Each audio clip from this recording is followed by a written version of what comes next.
Hello everyone. Today we'll have an introductory class about ECG. So what is ECG? ECG full form is electrocardiogram. Electrocardiogram is the graph that represents the electrical activity of the heart. Then what is electrocardiograph? It's a device that is used to obtain and display ECG. So we shouldn't get confused between gram and graph. Graph is a machine that displays an ECG. Once we take out the printout, that is electrocardiogram. Okay. So ECG does not measure mechanical structural activity of the heart. Neither does it measure all the electrical activity of the heart. Some electrical activity of the heart is not able to generate enough voltage or enough potential so that it can be recorded by the surface electrodes. For that, we have electrophysiological studies. So, as we all know, the order of flow of cardiac electrical activity, it begins from the pacemaker of the heart, that is sinoatrial node, goes down to the AV node, then to the bundle of His, then to the left and the right bundle branches, and then to the Purkinje fibers. So the order of depolarization is from the endocardium to the myocardium to the epicardium, with apex being the last one to be depolarized. And the order of free polarization is just in the reverse order, from the epicardium to the myocardium to the endocardium, with apex being the first one to be repolarized. So this is how a standard ECG graph paper looks. We have one large box and subsequent small boxes. One large box will have 25 small boxes. With the x-axis, the small box will have 0.04 second, one small box, and the y-axis there will be 1 mm. It measures 1 mm. So one large box will measure in x-axis 0.2 seconds and in y-axis 5 mm. What is calibration? So there are 2 points in calibration. The paper should move at a speed of 25 mm per second, and 1 millivolt of deflection should create at 10 mm of amplitude. And when you are reading an ECG paper, this is the first thing, the calibration that you should look for. If any of this is not present, the readings of the ECG paper will not be right, and it can mislead to different diagnoses. One should be very careful about the calibration that is being shown on the ECG paper. It is generally mentioned on the top or the bottom of the ECG paper. How does a normal ECG look? This is how a normal ECG looks. We have a P wave, we have a QRS complex, we have an ST segment, T wave and U wave. So the P wave denotes the atrial depolarization, the QRS complex denotes the ventricular depolarization, and from the ST segment to the T wave to U wave, we have ventricular repolarization. So where is atrial repolarization? So atrial repolarization is not observed on the routine ECG because of their low amplitudes. They are submerged or embedded somewhere along with T and the U waves. So you should also know about the intervals. The PR interval is from the beginning of the P wave to the beginning of the QRS complex. The ST segment is from the end of the QRS complex to the beginning of the T wave, and the QT segment is from the beginning of the QRS complex to the end of the T wave. And the RR interval is basically distance between the two RR complex. So there is an isoelectric line that denotes the baseline of the zero amplitude. Anything above it is a positive deflection, anything below it is a negative deflection by convection. So we have two poles in an ECG. It is a positive pole and negative pole. Any wave going towards the positive pole will have a positive deflection of the baseline. Anything going away from a positive pole will have a negative deflection below the baseline, and anything traveling to 90 degree, any depolarization wave traveling at a 90 degree will have a biphasic complex on an ECG paper. So these are the three basic laws of electrocardiography. So there are ways to name QRS complex. Any deflection, that is the first negative deflection, is called as Q. The subsequent positive deflection, or any positive deflection, the first positive deflection, is called as the R. A negative deflection following the positive deflection is called as the S wave. So again, the first negative deflection is Q wave. The subsequent positive deflection, or the first positive deflection, is the R wave. The negative deflection after a positive deflection is S wave. A small negative deflection is denoted by small q, and a large negative deflection is denoted by a capital Q. Similarly, a small positive deflection is denoted by small r wave R, and greater positive deflection is denoted by capital R. If there are two positive deflections, like here we have one positive deflection, then negative deflection, then we have another positive deflection, then it is denoted by R dash or R prime. This is how we name QRS complex. How do we calculate heart rate in a regular heart rate? If the heart rate is regular, then how do we calculate the heart rate? We calculate heart rate by calculating either large boxes or small boxes between two R waves. Okay, so this is QRS complex for the R wave. So if we calculate here, we see there are 4 large boxes or 20 small boxes. So if we can calculate large boxes, we'll divide 300 divided by the large boxes, and we'll get 75 beats per minute.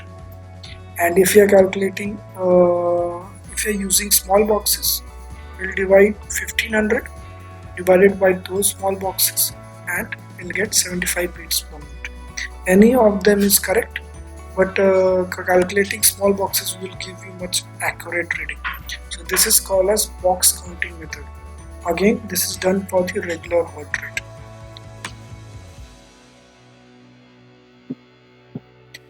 Okay, how do we calculate heart rate in an irregular heart rate using ECG paper?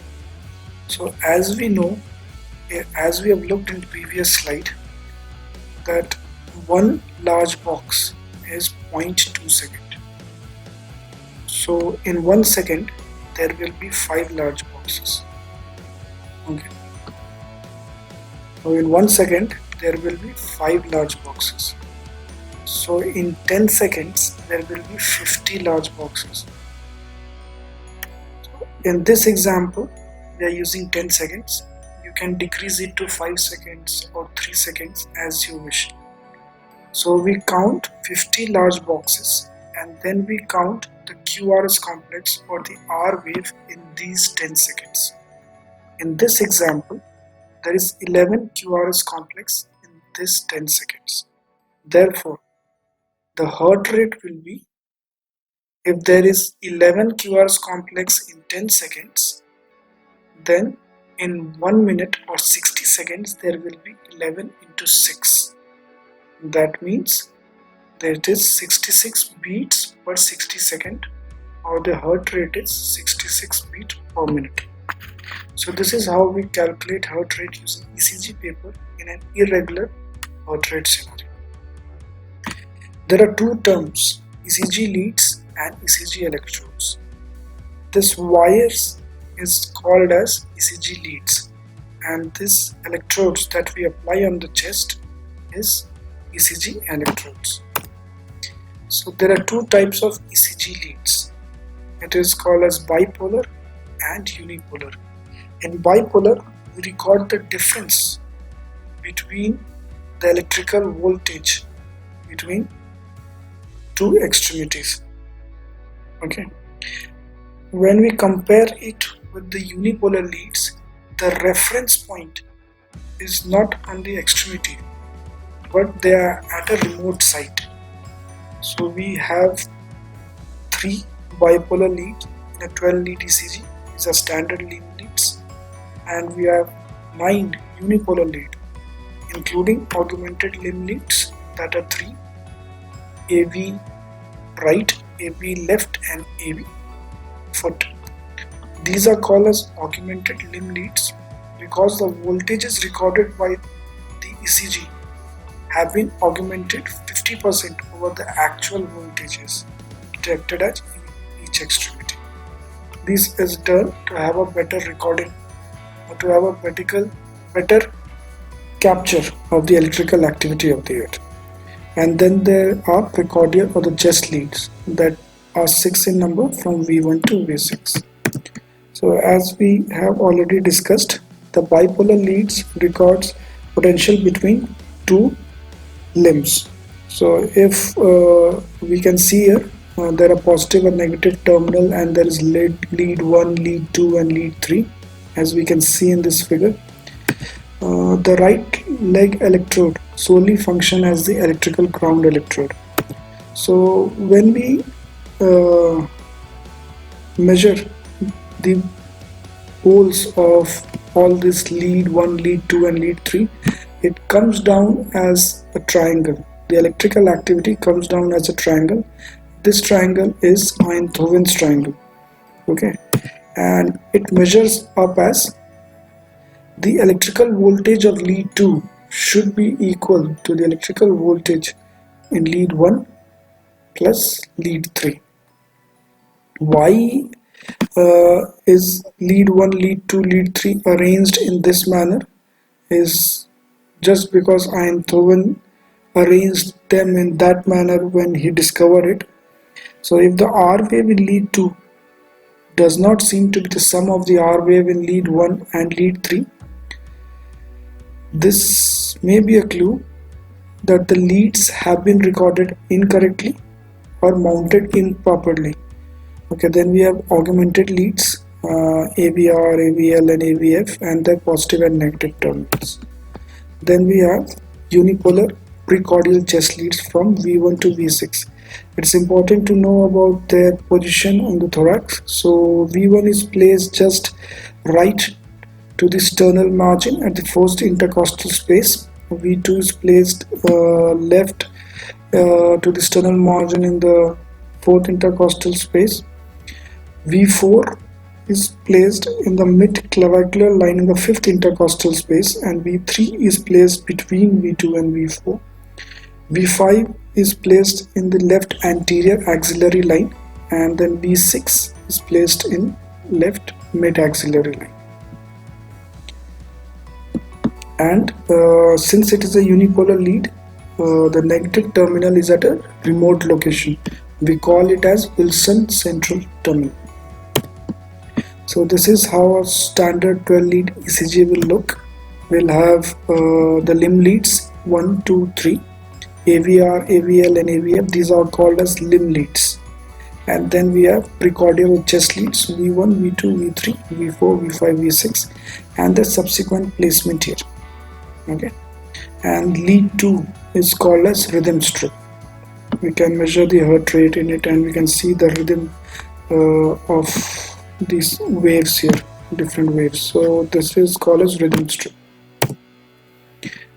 Sometimes when there is continuous ECG monitoring, as you can see on a machine that is located in your OTs or in ICUs, in a ward also, you see 5 leads. So the 4 leads are the limb leads 1, 2, 3 and the augmented AVR, AVL and AVF. The chest lead, one chest lead is either placed in a V1 location or V5 location. It can be placed anywhere from V1 to V6, but V1 is able to detect uh, arrhythmias, okay, and V2 to V5 are the preferred leads for ischemic monitoring. Okay, so generally we are the lead is placed in a V1 position. So in order to detect arrhythmias intraoperatively, the leads are also color coded. The red one is the for the right arm. The yellow one is actually for the left arm. Then the left limb or the lower left limb is green, and the right limb is the black one. Okay, so this is called as neutral one, and this is foot, and this is left arm and this right arm. The ECG is recorded in different planes. So the frontal or the vertical plane is all the limb leads. Okay, as you can see here, 1, 2, 3, AVR, AVL, and AVF. They record electrical activity of the heart in the vertical or the frontal plane. Okay, so this detects ischemia in the inferior wall of the heart. Okay, from upwards to downwards, inferior wall of the heart. Then there is horizontal plane. Okay, the precordial or chest leads detect electrical activity in the horizontal plane. So it can detect ischemia in the anterior wall of the heart, posterior to anterior, posterior to anterior. So we should know this: what is frontal or vertical plane and what is horizontal plane. Okay. So the question is, can sinus rhythm be present with any degree of heart block or ventricle systole? Yes, it can be, because sinus rhythm denotes that SA node is the pacemaker. Okay, so if SA node is still the pacemaker, then there can be sinus rhythm. There can be P wave followed by the QRS complex. Then what is respiratory sinus arrhythmias? It is an increase in heart rate with inspiration and decrease in heart rate with expiration. Is this a normal variant? Yes, it's a normal variant, especially pronounced in young, healthy people with high vagal tone, especially those who are athletes. Okay, in such individuals, the respiratory sinus arrhythmias are more pronounced. The heart rate tends to increase with inspiration as we breathe in and decreases with expiration. Okay. So there are a few important points about phases of ventricular depolarization. Initially, when the ventricles are depolarized, the initial axis of depolarization is towards the right side. That is why in V1 chest lead, there is initial positive deflection, but this deflection is of a small amplitude. That is why it is denoted by small r. And subsequently in V6, it is denoted by a small negative deflection, small q. And then, since the left ventricle has a larger mass, the electrical axis is then directed towards the left side. Okay, so we have a negative deflection, large negative deflection in V1, and a positive deflection, a large one, in V6. So this is how phases of ventricular depolarization takes place. Okay. Then we have an R wave progression. What is R wave progression? So as we see from V1 to V6, the height of the R wave tends to increase and the depth of the S wave tends to decrease. So this is a normal R wave progression that you will see on an ECG paper in a normal individual without any comorbidities or without any disturbance in the electrical activity of that individual. So there comes a zone where the positive deflection will be equal to the negative deflection. It usually comes in V3 or V4 lead, and this is called as transition zone. Sometimes the transition zone is delayed, as you can see here. This is called as delayed transition, or sometimes it is shown early. It comes early, which is called as an early transition. So why we need to learn about R wave progression? We need to learn about R wave progression because any defect in the R wave progression denotes uh, loss of MI. Loss of R wave progression will denote signs of MI. If there are tall R waves in left chest leads here and deep S waves in right chest lead, it might denote an LVH. And if we reverse it, if there are tall R waves in right chest leads and deep S waves in left chest leads, then it can denote RVH. So we will discuss that when we discussed in different class about left ventricular hypertrophies and right ventricular hypertrophies. So that is why we need to study about R wave progression to learn about the structural abnormalities of the heart. Okay. Then what is electrical axis or the QRS axis or the ventricular axis? So the QRS axis is defined in the frontal or the vertical plane. So here you are not seeing any precordial leads or the chest leads. You are all seeing only limb leads. Okay, so this is lead 1, this is lead 2, lead 3, AVL, AVR, AVF. So it is defining the frontal or the vertical plane. Okay. By convention, the positive pole of lead 1 is said to be 0. Okay. All points below lead 1 axis are positive. Below. Okay. As we have already discussed, anything above isoelectric, any deflection above isoelectric is positive, any deflection below isoelectric point is negative. But when we discuss axis, any point below lead 1 is positive and all points above this lead 1 are negative. Okay.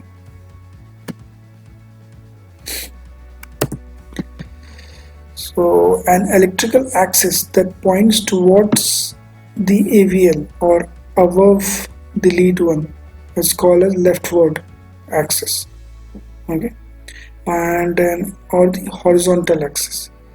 An axis that points towards lead 2, 3 and AVF, that is towards your foot. Okay. Lead 2, 3, AVF is a rightward deflection. Okay. Or vertical axis. So as you can see, these are all by conventions. So anything pointing above lead 1, lead 1, AVL, okay, towards, as we can see, anything above this is leftward deflection or the horizontal deflection. Consider this as your head and this as your foot. Okay, so anything above AVL and the AVR towards this is the leftward deflection or the horizontal deflection. Anything below it is rightward or the vertical deflection. So lead 2, 3 and AVF is normal vertical axis, like that. Okay. So this is the QRS axis. Now the QRS axis comes from -30 to +90. It can be extended to +100. So somewhere it is written -90 to -30 to +90 or +100. So it is normal QRS axis. Left axis deviation is between -30 to -90. Right axis is between +100 to +180. And extreme axis deviation is between -90 to +180. So you should know this. Okay. What is normal axis deviation, what is left axis deviation, and what is right axis deviation. So how do we calculate axis? Okay. So there are 2 points. First is the mean QRS axis points midway between 2 consecutive R waves. So if there are 2 consecutive R waves of the same amplitude, consecutive and same amplitude are 2 important words here. If there is 2 R waves consecutive of the same amplitude, then the axis might be between these two. So in lead 2 and 3, the R waves is of the same amplitude, so the axis is between this. So axis is AVF, and so AVF is at 90 degree. So the axis is 90 degree. Okay. The other method is if the mean QRS axis points at 90 degree to any extremity lead that shows a biphasic QRS complex, and in the direction of leads that show relatively tall R waves. What is the meaning of it? So biphasic. Biphasic mean the R and S wave are of the same amplitude. As positive R wave, the amplitude of the R wave and the amplitude of the S wave should be equal to biphasic wave QRS complex. So in lead 1 there is biphasic QRS complex, so it should be 90 degree, the axis should be 90 degree to this lead 1. So it can be either above lead 1 or it can be either below lead 1. So how we will decide that? We see that the positive waves, R waves are in 2, 3 and AVF, meaning it is in the vertical axis or the rightward axis. So if we take 90 degree to lead 1, it will denote AVF. So we can calculate by that also. Okay. An error of 10 or 15 degree is not clinically significant. So again, how do we calculate here? As we said, the R waves, but these are apart. These are not two consecutive R waves. So we take by the formula of biphasic R waves, biphasic QRS complex. So we can see here that in lead 2 we are having biphasic QRS complex. So it should be either 90 degree here or 90 degree in the leftward direction. Okay. So as we see that the R waves or positive waves are in the 1 and the AVL, means the axis is leftward.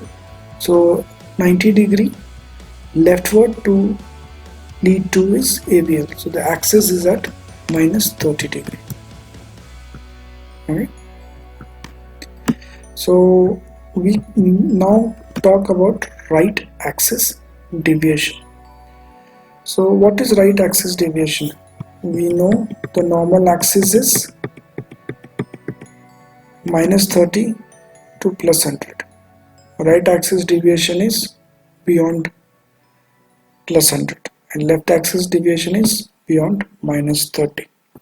Okay, and the right sided leads are 2 AVF and lead 3, and left sided leads are AVL and AVR. So we have to keep this in mind when we are talking about axis normal or left or right axis deviation. Okay, so right axis deviation, as we can see here, the R waves, okay, is generally positive in 2, 3 and AVF leads. That is the lead below the lead 1. That is they are in the right axis or the vertical axis. So right axis deviation is present if the R wave in lead 3 is taller than the R wave in lead 2. So lead 3 is having a taller R wave than the lead 2. So it is more towards the lead 3. So we will have a right axis deviation. The clinical significance is it is present normally during inspiration. Okay. During inspiration, the chest expands and the axis of the heart is gradually moved, okay, towards the right side. Okay, the axis, not the heart itself, and it is generally seen in tall and thin individuals. There are other diseases in which we can see, as in right ventricular hypertrophy, left posterior fascicular block, right bundle branch block, or chronic lung diseases. Okay, in emphysema and chronic bronchitis, we can have a right axis deviation. Similarly, we will look at the left axis deviation. As we can see, the positive waves of the R are directed towards lead 1 and the lead AVL. Okay, and there is negative S wave in the foot leads 2, 3 and the AVF or the vertical leads or the rightward leads. So since we have a positive R deflection in the leftward leads, we'll say, and it is more directed towards the AVL, we'll say the axis is left axis deviation.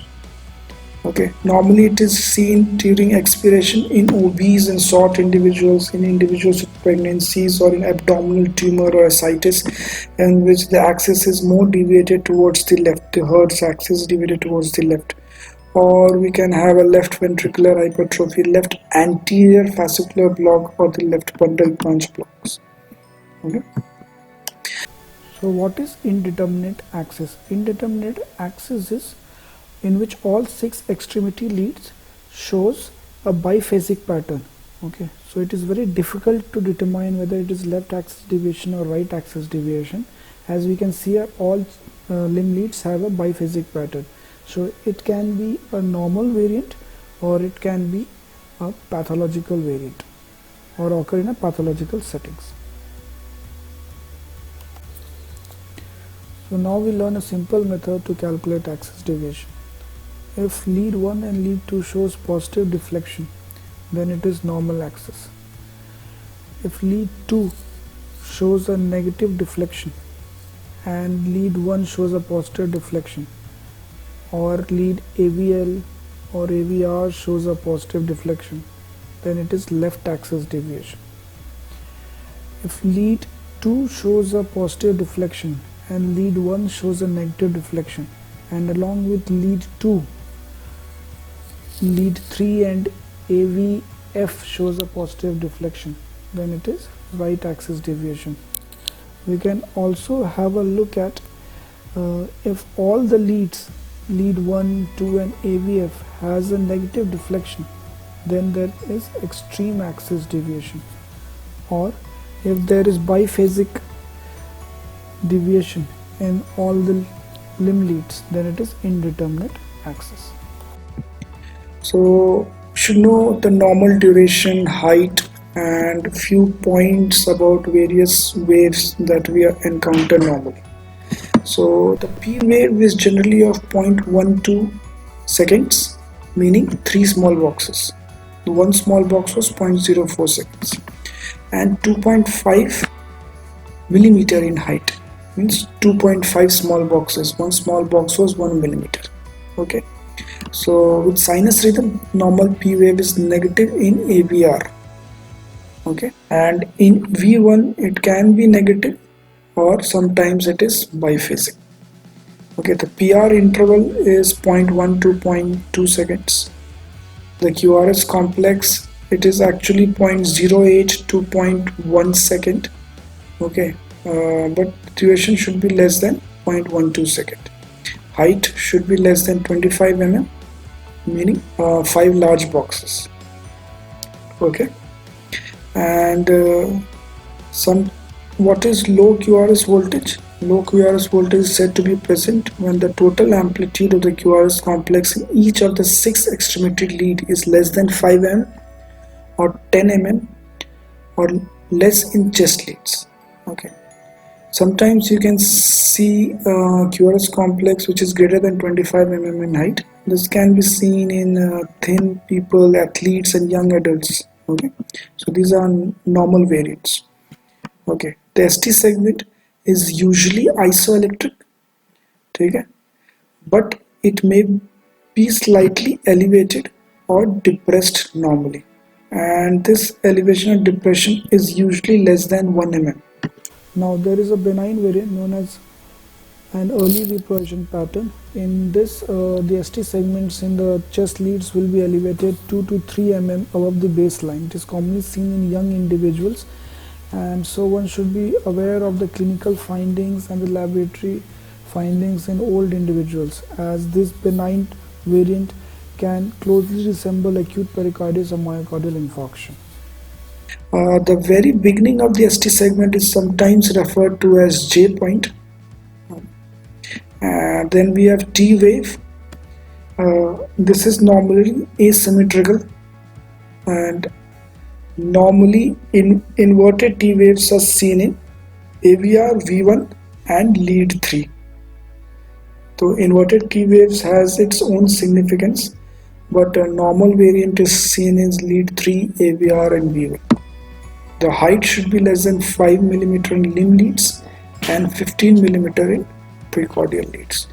So the height of the QRS complex is less than 25 mm and height of the T wave is less than 5 mm in limb leads and less than 15 mm in precordial leads.